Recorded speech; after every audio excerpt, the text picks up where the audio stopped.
తొందరపడకో తొందరవదన అని ఒక సామెత ఉంది, మీరు విన్నారో లేదు ఈ మాట, ఈ నానుడి. తొందరపడొద్దురా అందగాడ, సుందర వదనం అంట. సుందర వదనం అంటే అందమైన ముఖ వర్చస్సు కలిగిన వాడా అని అర్థం. అది తొందరపాటు మనుషుల్లో ఉంటది. అబ్రహాముకి దేవుడు ఒక వాగ్దానం చేశాడు. చూడండి వాక్యంలో 15వ అధ్యాయం 16వ అధ్యాయం తీయండి. ఆదికాండం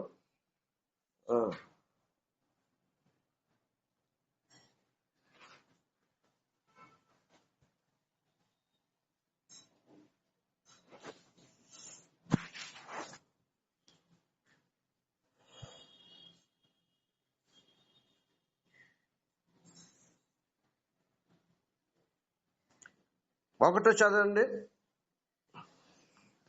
16వ అధ్యాయం 1వ వచనం నేను చదువుతాను చూడండి. అబ్రాము భార్య అయిన సారాయి అతనికి పిల్లలు కనలేదు. ఆమెకు హాగరను ఐగుప్తురాలైన దాసి ఉండెను. కాగా సారయి, ఇదిగో నేను పిల్లలు కనకుండా యెహోవా చేసి ఉన్నాడు, నీవు దయచేసి నా దాసితో పొమ్ము, ఒకవేళ ఆమె వలన నాకు సంతానం కలగవచ్చునని అబ్రాముతో చెప్పాను. అబ్రాము సారాయి మాట వినెను. 3వ వచనం చదువుతాను. It is very important verse, చాలా ప్రాముఖ్యమైన వచనం. కాబట్టి అబ్రాము కానాను దేశములో 10 ఏండ్లు కాపురమున్న తరువాత అబ్రాము భార్య అయిన సారాయి తన దాసి అయిన ఆగరును ఐగుప్తురాయల్ని తీసుకుని తన పరిమితి అయిన అబ్రామునకు భార్యగా ఉండినట్లు అతనికి ఇచ్చెను. హల్లెలూయా. మీరు బైబిల్ చదివితే దానికి ముందు అధ్యాయంలో దేవుడు చూడండి 15వ అధ్యాయము, ఆదికాండం 15వ అధ్యాయం 4వ వచనంలో యెహోవా వాక్యము అతని వద్దకు వచ్చి, ఎందుకు వచ్చింది దేవుని వాక్యం అంటే దానికి ముందు చదువుకోండి. నాకు పిల్లలు లేరు కాబట్టి మా ప్రథమ దాసుడైన ఎలియాజరే నా ఆస్తికి వారసుడిగా ఉంటాడు అని, ఎన్నుంటే ఏంటి కుమారులు లేడని బాధపడుతుంటే దేవుని వాక్యము ఎవరి దగ్గరకు వచ్చిందంట? యెహోవా వాక్యము అన్నప్పుడు ఆ వాక్యం అన్న దగ్గర ఎప్పుడు మీరు ఏం రాసుకోవాలంటే యేసు ప్రభువుని రాసుకోవాలి. The word of God, Yesu ప్రభు. సో యేసు ప్రభువే ఎవరి దగ్గరికి వచ్చాడు? ఇప్పుడు అబ్రాహాము దగ్గరికి వచ్చాడు. మీరు పాత నిబంధనలోకి వెళ్తే యేసు ప్రభువుని మనం అనేక సందర్భాల్లో చూడడం జరుగుతూ ఉంటది. యెహోషువ యుద్ధానికి వెళ్తున్నప్పుడు కత్తి పట్టుకొని ఒక ఆయన నిలబడినట్టుగా కనబడుతూ ఉంటాడు. దేవుని యొక్క కమాండర్ అయిన యేసు ప్రభు ఓల్డ్ టెస్టిమెంట్ లో మనకు అలా కనబడుతూ ఉంటాడు, వాక్యముగా కనబడుతూ ఉంటాడు. ఆయన ఎవరి దగ్గరకు వచ్చాడు? అబ్రాహాము దగ్గరకు వచ్చి, ఇతడు నీకు వారసుడు కాడు. ఈ వాక్యము చదివినప్పుడు నీకు ఏమర్థం అవ్వాలంటే ఈజ్ ఆల్సో ఏ గాడ్. త్రిత్వములో ఆయన కూడా దేవుడు అన్న సంగతి నువ్వు మర్చిపోకూడదు. చాలా మంది ఏమంటారంటే యేసు ప్రభు దేవుడిగా కొంతమంది అంగీకరించరు, కానీ ఇక్కడ క్లియర్ గా రాయబడింది ఈ వాక్యమైన దేవుడు. యోహాను సువార్త 1వ అధ్యాయంలో ఏముంది? 1-2 వచనాల్లో, ఆది యందు వాక్యం ఉండెను, వాక్యము దేవుని యొద్ద ఉండెను, వాక్యమే దేవుడై ఉండెను, వాక్యమే దేవుడై ఉండెను అనేసి యోహాను క్లియర్ గా ప్రపంచానికి తెలియజేస్తున్నాడు తన మాటల్లో. చాలా మంది మూర్ఖంగా తెలియక అజ్ఞానంతో అవివేకంతో మాట్లాడే మాట ఏంటంటే యేసు ప్రభువు కుమారుడే, ఆయన దేవుడు కాదని. ఎంత క్లియర్ గా. ఎందుకంటే ఈ మాట నేను చెప్తున్నది, ఇతడు నీకు వారసుడు కాడు, నీ గర్భవాసును పుట్టబోచున్నవాడు నీకు వారసుడగునని చెప్పాను. ఈ యొక్క స్టేట్మెంట్ ఇవ్వాలి అంటే ఒక మనిషికి అది ఈయన మెసెంజర్ కాదు, డైరెక్ట్ గా దేవుడే వచ్చి అతనితో మాట్లాడినట్టుగా మనకు కనబడుతుంది. ఇక్కడ దేవుడు వాగ్దానం చేశాడు 15వ అధ్యాయంలో. ఏమని వాగ్దానం చేశాడు? నీకి గర్భవాసమును పుట్టబోచున్నవాడు నీకు వారసుడగునని చెప్పాను. మళ్ళీ బయట తీసుకెళ్లాడంట ఆయన. చూడండి 5వ వచనంలో, మరియు ఆయన వెలుపలికి అతన్ని తీసుకుని వచ్చి, నీవు ఆకాశం వైపు తేరి చూసి నక్షత్రంలో లెక్కించుటకు నీ చేతనైతే లెక్కించమని చెప్పి నీ సంతానము అలాగవునని చెప్పాను. హల్లెలూయా. ఇప్పుడు ఎంత క్లియర్ గా దేవుడు ఇచ్చిన వాగ్దానాన్ని తెలుసుకొని కూడా ఈ విషయాలన్నీ ఖచ్చితంగా ఎవరికి తెలుసు? సారాకి క్లియర్ గా తెలుసు. ఎంతకాలం వెయిట్ చేసిందంట? 3వ వచనం 16:3లోకి వస్తే, ఈ was waited for 10 years Abraham. కాబట్టి అబ్రహాము కానాను దేశములో 10 ఏళ్ళు కాపురం ఉన్న తరువాత 10 ఏళ్ళు కాపురం ఉన్న తర్వాత ఇవేం చేసింది?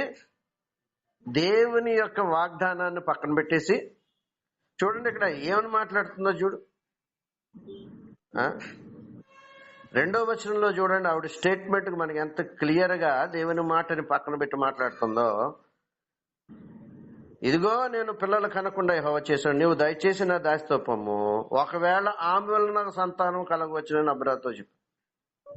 దేవుడే క్లియర్ గా మాట్లాడినప్పుడు చాలా మంది తీసుకోలేరు. ప్రాబ్లం ఎక్కడంటే, when you receive a word from the Lord, దేవుని నుంచి ఒక మాట నీకు ఇవ్వబడినప్పుడు అది ఖచ్చితంగా నెరవేరుతుందని నువ్వు వెయిట్ చేయాల. నేను 6 సంవత్సరాల దగ్గర వెయిట్ చేశాను. 2018 జూలైలో దేవుడు ఒక మాట ఇచ్చాడు. 91వ కీర్తనలో ఉన్న మాట, నిన్ను విడిపించి గొప్ప చేసేదని. వాగ్దానాన్ని పట్టుకుని ప్రార్థన చేయటం మనం నేర్చుకోవాలి. ఎప్పుడన్నా సరే దేవుని దగ్గర కనిపెట్టినప్పుడు, when we have a problem in our life or a family, మన జీవితంలో గాని, మన ఆత్మీయ జీవితంలో గాని, మన వ్యక్తిగత జీవితంలో గాని, మన కుటుంబంలో గాని ఒక సమస్య ఉన్నప్పుడు, ఆ సమస్య నిన్ను బాధ పెడతా ఉన్నప్పుడు, కృంగదీస్తా ఉన్నప్పుడు, వెళ్ళిపోవాలి, మూలకి వెళ్ళిపోయి ప్రార్థన చేసుకుని దేవుని దగ్గర you must receive a word. దాన్నే రేమ అంటారు. అంటే ప్రత్యేకమైన మాట దేవుడు నీకు ఇస్తాడు. If you don't get a word from the Lord, you could not move in peaceful way. ఎప్పుడైతే దేవుని నుంచి ఒక మాట నీకు ఇవ్వబడదో, ప్రత్యక్షంగా అబ్రహాంకి ఇవ్వబడినట్టు ఇవ్వబడపోతే, అలాంటి మాట నువ్వు పొందుకోకపోతే నీకు నెమ్మది ఉండదు. ఎందుకంటే you don't know the answer for your problems. నీ యొక్క సమస్యలకి నీకు ఏం తెలీదు, జవాబు లేదు. అందుకే నేను ఏదన్నా సమస్య ఉన్నప్పుడు ఇమ్మీడియట్ గా వెళ్ళి నేను ప్రార్థన చేయటం మొదలు పెడతాను. చాలా మంది చేసే తప్పు ఏంటంటే, ఆమె చెప్పిన తర్వాత they won't wait upon the Lord. దేవుని మీద, దేవుని దగ్గర కనిపెట్టరు. ప్రార్థన అయిన తర్వాత కనిపెట్టడం నేర్చుకోవాలి. ఇదే చాలా ఇంపార్టెంట్. ఈవేళ క్రూషియల్ గా దేవుడు చెప్పే మాట ఏంటంటే, కనిపెట్టడం నేర్చుకోవాలి. కనిపెట్టడం నేర్చుకున్నప్పుడు సాతాను ఏదో కార్యం చేయటానికి ప్రయత్నిస్తాడు, నిన్ను ఏదో విధంగా ఆపటానికి ప్రయత్నిస్తాడు, తొందరపాటు పని చేస్తాడు. ఎప్పుడైతే దేవుడు అబ్రహాముకి నీకు కుమారుణ్ణి ఇస్తాను, అప్పుడు సాతానికి ఏం తెలుసు అంటే, అబ్రహాము నుండి వచ్చే కుమారుడు ద్వారా దేవుడు ఒక అద్భుతమైన పరలోకపు ప్రపంచాన్ని, ఆయన కింగ్డమ్ ని నింపడానికి ప్రయత్నిస్తాడని తెలిసి ఇమ్మీడియట్ గా ఎవరిని పట్టుకున్నాడు? సారాన్ని పట్టుకున్నాడు. ఎప్పుడైనా దేవుడు ఒక మాట నీకు ఇచ్చినప్పుడు దాన్ని ఏదో విధంగా చెడగొట్టడానికి సాతాను ప్లాన్ చేస్తాను ఉంటాడు. ఈ రోజున నిన్న రాత్రి నేను అంతా ధ్యానిస్తున్నప్పుడు దేవుడు చెప్పిన మాట ఏంటి తెలుసా? నేను ఇచ్చిన మాట నెరవేరుతుంది, ఖచ్చితంగా నెరవేరుతుంది. బట్ నువ్వు మధ్యలో వేసే రాంగ్ స్టెప్స్ ఉంటాయి చూసావా, అది నీకు తలనొప్పిగా ఉంటాయి. కానీ చివరికి ఏమవుతుంది? ఇవి తీసుకున్న నిర్ణయాన్ని బట్టి ఎవరు వచ్చారు బయటికి?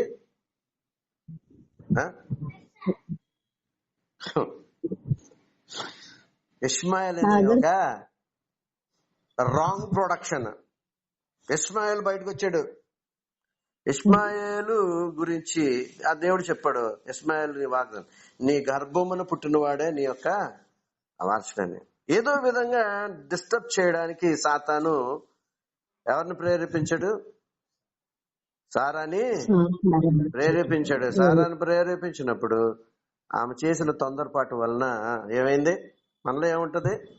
వెయిట్ చేసే మనస్తత్వం ఉండదు, తొందరపడి నిర్ణయాలు తీసుకుంటాం. కొరింథీయులకు రాసిన మొదటి పత్రిక 13వ అధ్యాయం చివరి వచనంలో ఉన్న మాట ఏదో తెలుసా? 13 13లో 3 విషయాలు రాయబడ్డాయి. ఏంటంటే, ఒకటి ప్రేమ, విశ్వాసము, నిరీక్షణ. ప్రేమ, విశ్వాసము తర్వాత నిరీక్షణ మనిషికి ఉంటది. అంటే విశ్వాసి అయిన తర్వాత, దేవుని బిడ్డ అయిన తర్వాత నీకుండే ఒక లక్షణం ఏంటంటే నిరీక్షిస్తావు. నిరీక్షించడం అంటే కనిపెడతావు, ఎదురు చూస్తావు, ఆశపడింది పొందుకునే వరకు ఎదురు చూస్తానే ఉంటావు. సామెతల్లో రాయబడింది, నీ ఆశ భంగము. ఎన్ని వందల సార్లు దేవుడు నాకు ఆ వాక్యంతో మాట్లాడాడు. మనం పజిల్లో ఉన్నప్పుడు, భయంకరమైన పరిస్థితుల్లో ఉన్నప్పుడు దేవుడు మన ఆదరించేది ఏడు తెలుసు, మనుషులు కాదు. No one will comfort you except Holy Spirit and the word. పరిశుద్ధాత్మ దేవుడు వాక్యము ద్వారా మనల్ని ఏం చేస్తాడు?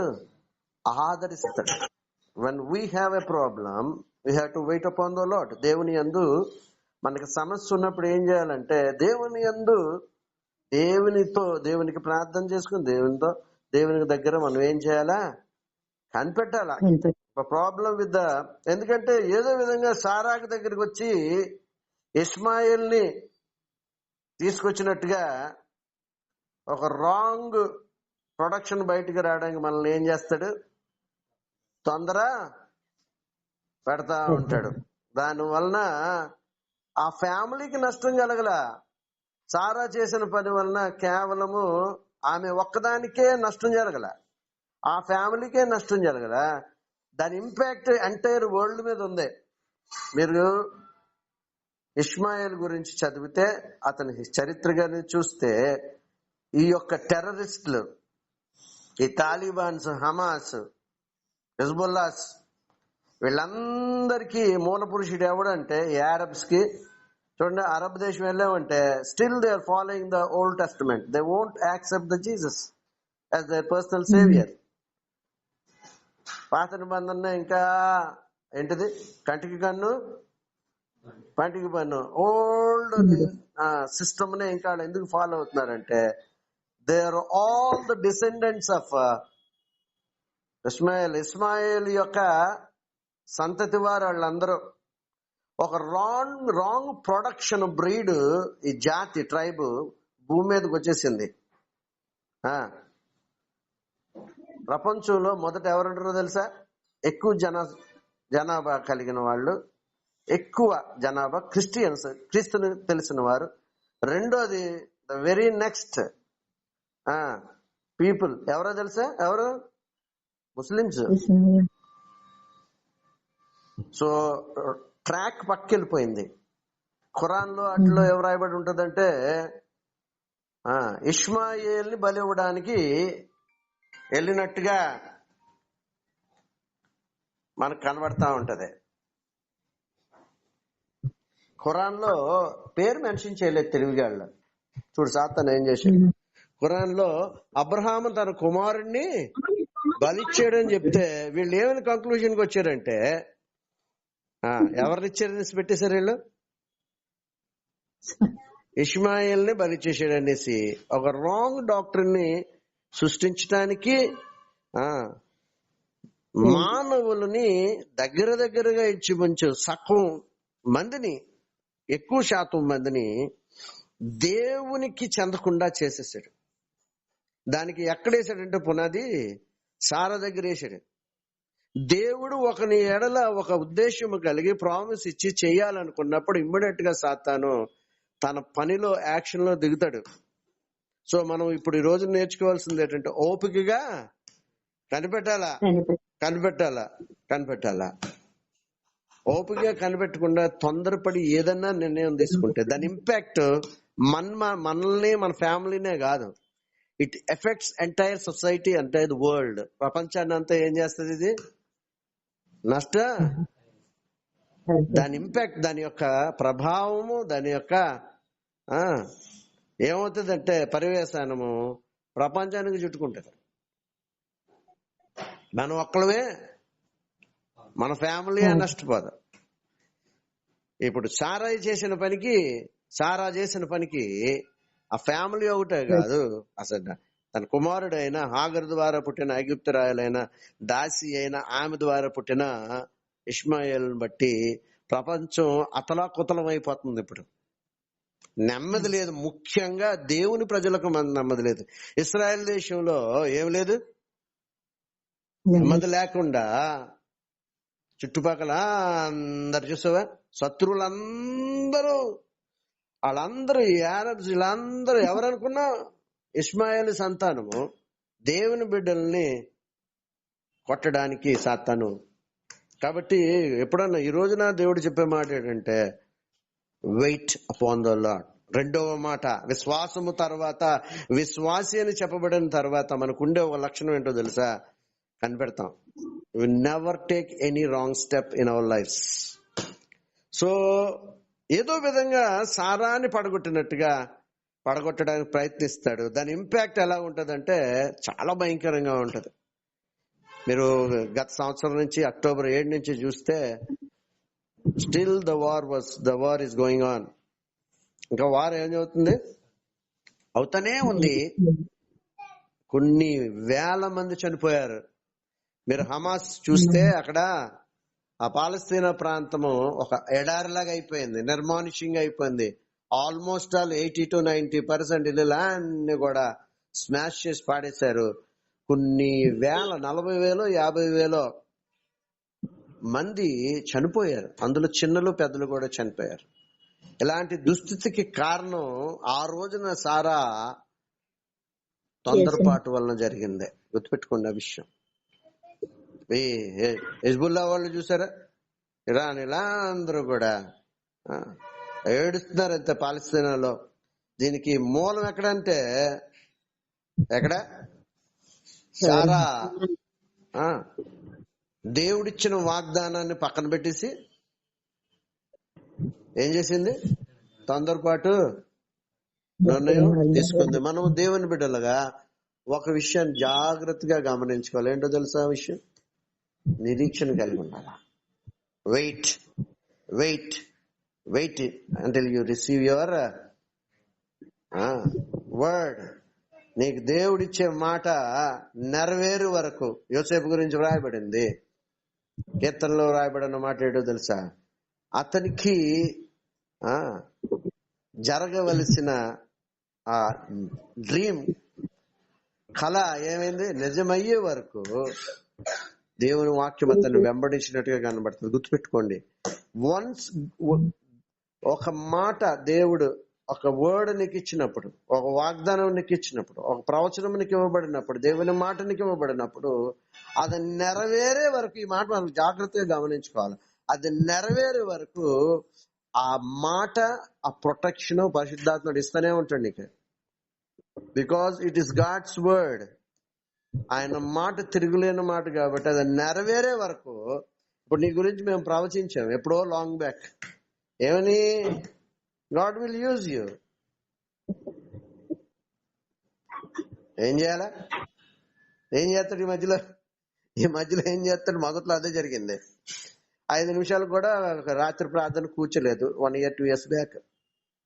మేమందరం రాత్రి ప్రార్థన చేసుకుంటే నువ్వు హ్యాపీగా భోజనం చేసి పడుకునేవాడు. నేను ఏ రోజు నిన్ను అడగలా నేను, బట్ ఐఎమ్ ప్రేయింగ్. దేవుడు నాతో మాట్లాడాడు, వస్తాడు కంగారు పడకన్నా. నువ్వు వస్తాడు అని కంగారు పడకు అని వెయిట్ చేయమన్నప్పుడు నువ్వు వెళ్ళిపోయావు. ఒక 6 నెలలు మనిషివి లేవు. కానీ దేవుడిచ్చిన మాటను పట్టుకొని, కరుణతో చెప్పినట్టున్నాను, దీంతో కూడా చెప్పాను గుర్తులేదు నాకు, but waited. One day you came back. ఏదో విధంగా ఏం చేస్తాడు? ఈ సహవాసంలోంచి బయట పోవడానికి. ఎందుకు? కొంత ఇష్మాయేల్ ప్రొడక్షన్ రావాలా, కొంత నష్టము ఫ్యామిలీకి, జనాభాకి, అందరికీ కలగాలి. కాబట్టి నేను ఏం చేస్తాడంటే డైవర్ట్ చేస్తాడు. నువ్వు ఏ మాటకైతే పడిపోయి ఏ మాటకైతే లొంగిపోతావో కరెక్ట్ గా ఆ మాట సూట్ చేసుకుని సరిగ్గా నువ్వు, ఇది సైకాలజీ అంతా తెలుసు కదా సాతానికి, నీ మెంటాలిటీ తెలుసు కాబట్టి మన మెంటాలిటీకి తగ్గట్టుగా ఆ వర్డ్ తీసుకొచ్చి నీ ముందు పెడతాడు. దానికి నువ్వేమైపోతావు? ఈల్డ్ అయిపోతావు అంతే. వెంటనే you took a wrong step. మాకు ఒకటి తెలుసు, నాకు ఒకటి తెలుసు. నేను ఈ 20 సంవత్సరాలు నేను గమనించింది ఏంటంటే, వెళ్ళినా విల్ కమ్ బ్యాక్. నేనేం చేస్తాను తెలుసా, ఒక వ్యక్తి రాంగ్ ట్రాక్ లోకి వెళ్ళిపోయిన తర్వాత, అవుట్ ఆఫ్ లైన్ కి వెళ్ళిపోయిన తర్వాత, I never say anything, I never talk to them. నేను ఆయనతో మాట్లాడుతూ ఉంటాను. I fight for that soul. Fight చేస్తూనే ఉంటాను. ఎందుకంటే మనిషితో మాట్లాడడం వల్ల మనకి ఏముండదు, ఉపయోగం ఉండదు. సహవాసంలోంచి బయటికి తీసుకెళ్తాడు. నిన్ను కొట్టాలంటే సాతాను నన్ను దాటి రావాలా, ఈ సహవాసం దాటి రావాలి నేను కొట్టాలంటే. అందుకే ఇక్కడ పప్పులు ఉడకు కాబట్టి నీ మైండ్ ఏం చేస్తాడు, కరప్ట్ చేస్తాడు, పాడు చేసి ఈ will take you out of the line. అప్పుడు ఈజీ. అర్థమవుతుందా? నీ మైండ్ లో ఒకటి పెట్టేస్తాడు అంతే, ఒక ఆలోచన. కాబట్టి ఈ రోజున నువ్వు తెలుసుకోవాల్సిన మాట ఏంటంటే, వెయిట్ వెయిట్ వెయిట్. ప్రవచనం చెప్పిన తర్వాత, ఒక దర్శనం పొందుకున్న తర్వాత, ఒక కళ పొందుకున్న తర్వాత యోసేపు ఏమైపోయాడు చెప్పాలా? ఏమైపోయాడు?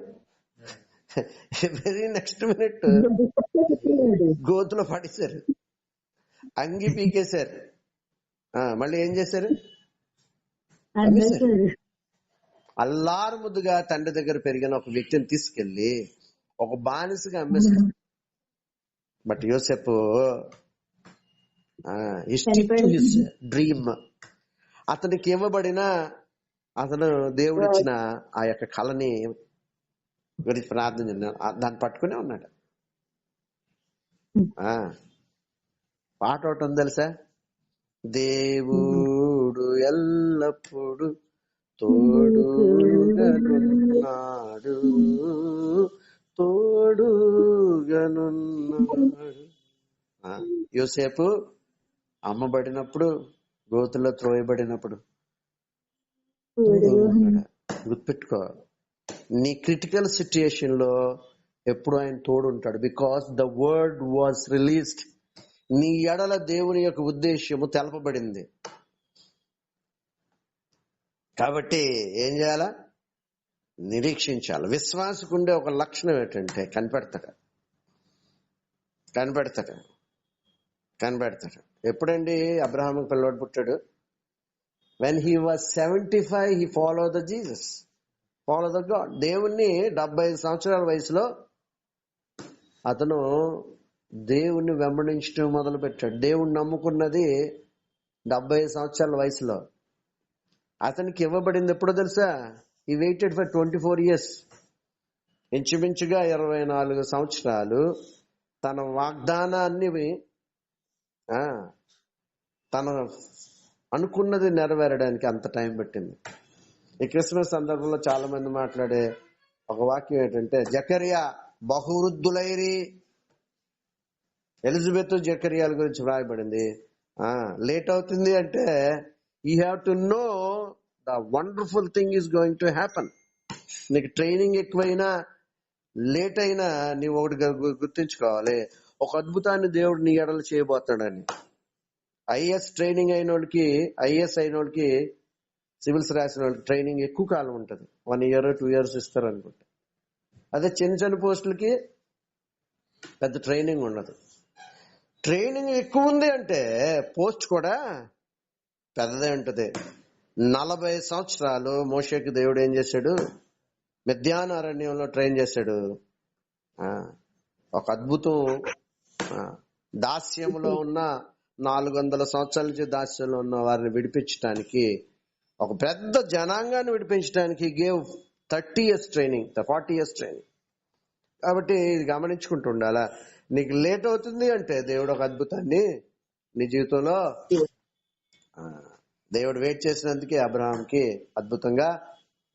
సో ఈ రోజున దేవుడు మొదట నువ్వు చేయవలసింది ఏంటంటే, నీ సమస్యకి గాని, నీ ప్రాబ్లమ్స్ గాని ఏదైతే ఉందో నీ మనసులో దాని గురించి ప్రార్థన చేసి ఒక మాట దేవుని నుంచి తీసుకోవాలా. ఒకవేళ దేవుని వాక్కు దేవజనుడి ద్వారా ప్రవచనాత్మకంగా నీకు ఇవ్వబడితే దాన్ని పట్టుకోగలిగి ఉండాలి. అది ఏ నాటికన్నా నెరవేరుతుంది అంతే. నాకు బోల్డ్ సమస్యలు ఉన్నాయి, నేను అసలు బతకాలని అనుకోలేదు, నేను ఎప్పుడో చచ్చిపోదాం అనుకున్నాను నేను. బట్ ఎవ్రీ టైం పరిశుద్ధాత్మ దేవుడు వాక్యం ద్వారా నాతో మాట్లాడడం, నన్ను ఆదరించడం నాకు తెలుసు కాబట్టి ఇంకా నేను బ్రతుకున్నాను. లేకపోతే ఎప్పుడో నా బ్రతుకుని నేను నమ్ముకున్నాను కదా, సూసైడ్ చేసుకోవడం మంచిది కాబట్టి నన్ను చంపేయమని వందల సార్లు అడిగాను దేవుని, take me. But every time when I pray like that, God answered. ఎంతైనా నమ్మదగిన వాడు. కాబట్టి నీకు ఒక వాక్యము, ఒక ప్రవచనము ఇవ్వబడితే స్టిక్ టు దట్ వర్డ్. ఆ మాటకి నువ్వేమవ్వాలా? తీసుకోవాలా, హృదయంలో పెట్టుకోవాలా. నాకు గుండె జబ్బు వచ్చింది, హార్ట్ అటాక్, డాక్టర్లు చెప్పారు అయిపోతావే నువ్వు. ఇంకా పెద్ద పెద్ద డాక్టర్స్ చెప్పిన మాట ఏంటో తెలుసా? చెప్పలేమండి, ఐసీయూలో పడేయాలండి అన్నారు. ఆ సమయంలో బెన్హర్ అనే ప్రవక్త, బ్రదర్ మన ఇద్దరం కలిసి ప్రార్థన చేద్దాం అన్నాడు. మత్తయి సువార్త 18:19 ప్రకారం ప్రార్థన చేసినప్పుడు ఇద్దరు కలిసి ప్రార్థన చేసాడు. దేవుడు అనుగ్రహిస్తాడనే మాట పట్టుకుని ప్రార్థన చేస్తున్నప్పుడు సడన్ గా ఒక ప్రాఫెసీ రిలీజ్ చేశాడు. బ్రదర్ మీకు తగ్గడం కాదు, మీ గుండు బాగుపడడం కాదు, అనేక గుండ్లు మీరు బాగు చేస్తారని చెప్పాడు. హల్లెలూయా. ఇటీవలే లాస్ట్ మంత్ లిఖితపూడి వెళ్ళాను నేను. డెడ్లీ భయంకరమైన పరిస్థితుల్లో ఉన్న సంఘం అది. ఆల్మోస్ట్ సొదొమ గొమొర్రాలాగా అయిపోయిన సంఘం అది. దగ్గర ఈ మధ్య కాలంలో నేను ఎప్పుడు కూడా అంతమంది నా పరిచయంలో అట్ ఏ టైమ్ నేను ఆల్టర్ కాల్ ఇచ్చినప్పుడు వచ్చిన వాళ్ళు అంతమంది లేరు. 30 మందికి పైగా యేసుప్రభుని సొంత రక్షకుడిగా కన్నీరు కార్చి ప్రార్థన చేస్తా దేవుణ్ణి అంగీకరించారు. కాబట్టి మనము దేవుని యందు కనిపెడుతున్నప్పుడు దేవుడు అనేకమైన అద్భుతాలు చేస్తాడు. ప్రార్థన చేసుకుందాం. దీనికి ముందు 2 విషయాలు రాత్రి చెప్పాలనుకున్నాను, మరి చెప్పలేదు, మీరు అవకాశం రాలేదు. 4వ బాప్తిసం గురించి ఎంతమంది తెలుసు? మనకు తెలిసిన 3 బాప్తిస్మాలు ఏంటి? నీటి బాప్తిసము, దరిద్రం ఏంటంటే, దౌర్భాగ్యం ఏంటంటే, దరిద్రం ఏంటంటే నీటి బాప్తిసంతోనే వీళ్ళ జీవితాలు ఆగిపోతున్నాయి. నీటి బాప్తిసంతో నేను బ్రతుకులు ఆగిపోతున్నాయి. పౌలు ఏం మాట్లాడుతున్నారు 19 అపొస్తలుల కార్యాల్లో? విశ్వసించినప్పుడు ఆత్మను పొందుకున్నారా? ద నెక్స్ట్ స్టెప్ నీటి బాప్తిసం తర్వాత పరిశుద్ధాత్మతో, దాని తర్వాత అగ్ని బాప్తిసం. ఇంక నీటికే గతి లేని వాళ్ళు ఇంక మిగతా విషయాల గురించి ఏమంటారు? 190 మంది మన ప్రపంచంలో క్రైస్తవ లోకంలో they won't talk about the holy spirit baptism. ఇంకా 4వ దాని గురించి వీళ్ళకేం తెలుస్తుంది? హల్లెలూయా. నేను పొందవలసిన బాప్తిస్మం ఒకటి ఉందని యేసుప్రభు లోకసువార్తలో మాట్లాడుతున్నాడు. ఏంటో తెలుసది? మానవాళి కొరకు ప్రాణం పెట్టే ఒక బాప్తిస్మం. ఇది ఇట్స్ డిఫరెంట్. మనకు అర్థమని అనేక విషయాలు పరిశుద్ధాత్మ దేవుడు వ్రాయించాడు. ఇది చాలా తక్కువ మంది పొందిన బాప్తిస్మం. ఇది యేసుప్రభుతో పాటుగా అపోస్తలులు పొందారు, మానవాళి కొరకు ప్రాణాలు పెట్టారు వీళ్ళు కూడా. కాబట్టి చాలా విషయాలు మనకి తెలియవు. ఉపవాసం అంటండి, ఏంటో ఉపవాసం? మనకు తెలిసిన ఉపవాసం తిండి తినకపోవడమే. కానీ యెషయా గ్రంథంలో రాయబడి అన్నమాట. నాకు ఇష్టమైన ఉపవాసం ఏంటి అన్న విషయాన్ని దేవుడు చూడండి. తీయండి, త్వరగా తీయండి, ముగించేసుకుందాం. దేవునికి ఇష్టమైన ఉపవాసం ఏంటట? దిక్కులేని తీయండి తీయండి. హల్లెలూయా.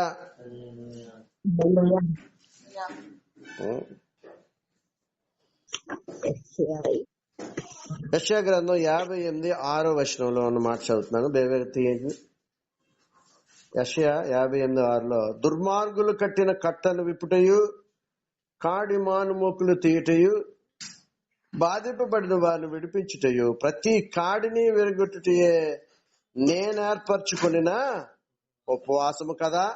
మళ్ళీ కింద చెప్తున్నాడు, ఆహారం ఆకలి ఉన్న వారికి పెట్టుటయు నీ రక్త సంబంధికి ముఖము తిప్పకుండుటయు దిక్కుమాలిన బేదులను నీ అంట చేర్చుకొనుటయు వస్త్రహీనుడు నీకు కనబడినప్పుడు వానికి వస్త్రములు ఇచ్చుటయు ఇదియే కదా నాకు ఇష్టమైన. అలాగ నువ్వు చేసిన ఎడల నీ వెలుగు వేకువ చుక్కువలే ఉదయించును, స్వస్థత నీకు శీఘ్రముగా లభించును, నీ నీతి నీ ముందర నడుచును, యెహోవా మహిమ నీ సైన్యపు వెనుకటి భాగమును కావలియుండును. హల్లెలూయా. కాబట్టి ఇదొక టైప్, మనకు తెలిసిన ఉపవాసం ఇదే. ఒక్కొక్కసారి ఈ కడుపు కట్టుకున్న దానికి రాదు సమాధానం. ఇది ఈ ఉపవాసం కూడా నువ్వు జ్ఞాపకం చేసుకోవాలి. 6, 7 ఉన్న మాటల్ని మనము జ్ఞాపకం చేసుకోవాలా.